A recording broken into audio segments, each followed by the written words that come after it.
A new study by the Frontier Centre for Public Policy shows Vancouver has the most unaffordable housing market in the world. The average house price more than 9 times the average annual salary. We beat Sydney, Australia for the dubious honor. But in this environment, a local developer sees an opportunity, building tiny condos right in the heart of the city with a rental price to match. Tanya Beja takes a look. Just a block from the new Woodwards development, there's another sign the downtown east side is changing. This 100-year-old heritage building, once a low-income hotel, will now house the city's smallest rental apartments. At $675 a month, banking guidelines would suggest that someone who's earning $25,000 a year or around $12 an hour can easily afford one of these suites.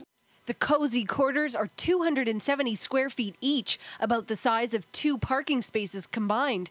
Builders of the so-called micro lofts call them an experiment in functional living. And the bed also it has redundant uses. When it folds up, the dining room folds down below it, or the whole thing can be folded up and the space in the middle can be used.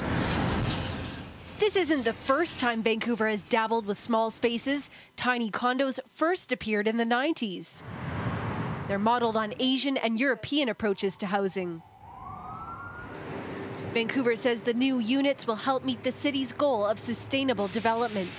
We really need to make it possible for all of the folks who make the wheels turn in a city, whether they be, nurses or restaurant workers, entertainment workers, students, and all sorts, to be able to live in town. But modernizing a 100-year-old building isn't cheap. The Burns Block building was condemned in 2006, and transforming it cost $6 million. So to be able to show 2 years later, or just a little bit over 2 years later, that housing is coming back, that it's committed for at an affordable rate, in a rental capacity, in a heritage building that's been restored, is really a tremendous win for the city.